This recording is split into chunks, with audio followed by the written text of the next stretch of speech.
بسم اللہ الرحمن الرحیم۔ السلام علیکم ورحمۃ اللہ وبرکاتہ۔ مہم مکہ۔ رمضان 8 میں مکہ پر فوج کشی کی تیاریاں شروع ہوئیں۔ ابھی مجاہدین روانہ نہ ہوئے تھے، معلوم ہوا کہ ایک عورت غنیم کو یہاں کے تمام حالات سے مطلع کرنے کے لیے روانہ ہو گئی ہیں۔ ان حضرت صلی اللہ علیہ وسلم نے حضرت علی، زبیر اور مقدار کو اس کی گرفتاری پر مامور کیا۔ یہ تینوں تیز گھوڑوں پر سوار ہو کر اس کے تعاقب میں روانہ ہو گئے اور خاک کے باغ میں گرفتار کر کے خط مانگا۔ پہلے اس عورت نے لا علمی ظاہر کی، لیکن جب ان لوگوں نے جامع تلاشی کا ارادہ کیا تو اس نے خط حوالے کر دیا، اور یہ لوگ خط لے کر آپ صلی اللہ علیہ وسلم کی خدمت میں حاضر ہوئے۔ جب یہ خط پڑھا گیا تو معلوم ہوا کہ مشہور صحابی حضرت حاتب بن ابی یلتا نے مشرکین مکہ کے نام بھیجا تھا، اور اس میں بعض مخفی حالات کے اطلاع تھی۔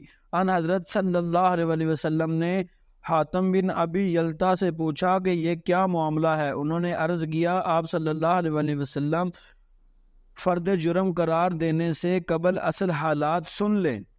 واقعہ یہ ہے کہ مجھ کو قریش سے کوئی نسبی تعلق نہیں ہے، صرف اس کا حلیف ہوں، اور مکہ میں دوسرے مہاجرین کی قرابتیں ہیں جو فتح مکہ کے وقت ان کے اہل و عیال کی حفاظت کرتے۔ میں نے اس خیال سے کہ اگر کوئی نازک وقت آئے تو میرے بچے بے یار و مددگار نہ رہ جائیں، یہ خط لکھا تھا۔ حاشا وکلا اس سے مخبری یا اسلام کے ساتھ دشمنی مقصود نہ تھی۔ ان حضرت صلی اللہ علیہ وسلم نے اس عذر کو قبول کر لیا اور لوگوں سے مخاطب ہو کر فرمایا کہ انہوں نے سچ بیان کیا ہے، لیکن حضرت عمر کی آتش غضب بھڑک چکی تھی۔ انہوں نے کہا، یا رسول اللہ صلی اللہ علیہ وسلم، اجازت دیجئے کہ اس منافق کی گردن اڑا دوں۔ آپ صلی اللہ علیہ وسلم نے فرمایا کہ یہ بدری ہیں، کیا تم کو معلوم نہیں کہ بدریوں کے تمام گناہ معاف ہیں؟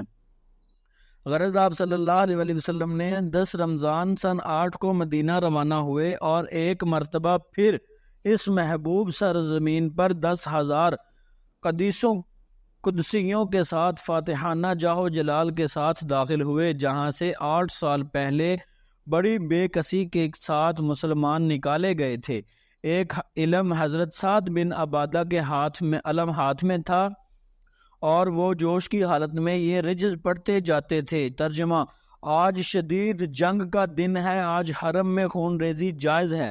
ان حضرت صلی اللہ علیہ وسلم کو معلوم ہوا تو فرمایا، نہیں، ایسا نہ کہو، آج تو کعبہ کی عظمت کا دن ہے۔ اور حضرت علی کو حکم ہوا کہ سعد بن عبادہ سے علم لے کر فوج کے ساتھ شہر میں داخل ہوں۔ چنانچہ وہ قضا کی جانب سے مکہ میں داخل ہوئے، اور مکہ بلا کسی خون ریزی کے تسخیر ہو گیا، اور وقت آ گیا کہ خلیل بت شکن کی یادگار خانہ کعبہ کو بتوں کی علائشوں سے پاک کیا جائے، جس کے گرد 360 بت نصب تھے۔ ان حضرت صلی اللہ علیہ وسلم نے سب سے پہلے اس فرضہ کو ادا کیا، اور خانہ کعبہ کے گرد اس قدر بت تھے، سب کو لکڑی سے ٹھکراتے جاتے تھے، اور یہ آیت تلاوت فرماتے جاتے تھے، وَقُلْ جَاءَ الْحَقُّ وَزَهَقَ الْبَاطِلُ إِنَّ الْبَاطِلَ كَانَ زَهُوقًا۔ پھر خانہ کعبہ کے اندر سے حضرت ابراہیم علیہ السلام اور اسماعیل علیہ السلام کی مورتیوں کو الگ کروایا، اور تطہیر کعبہ کے بعد اندر داخل ہوئے، لیکن چونکہ اس وحدت قضا کا گوشہ گوشہ بتوں کی مورتیوں سے اٹا ہوا تھا، اس لیے اس اہتمام کے باوجود تانبے کا سب سے بڑا بت باقی رہ گیا۔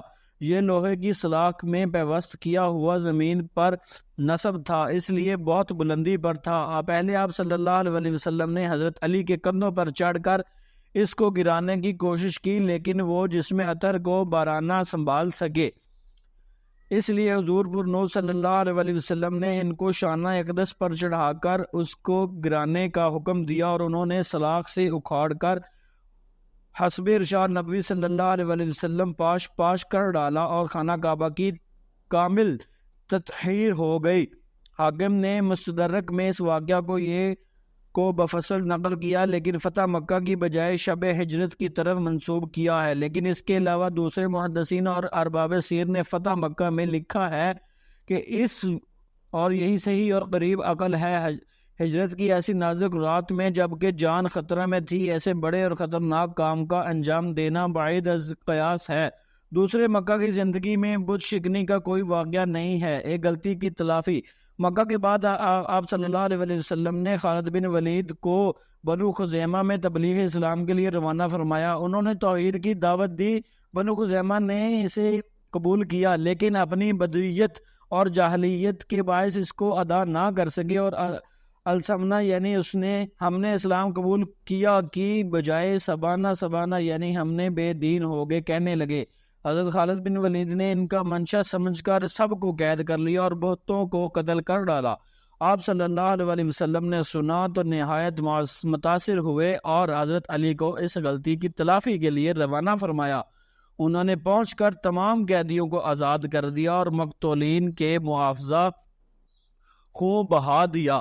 وآخر دعوانا ان الحمد للہ رب العالمین۔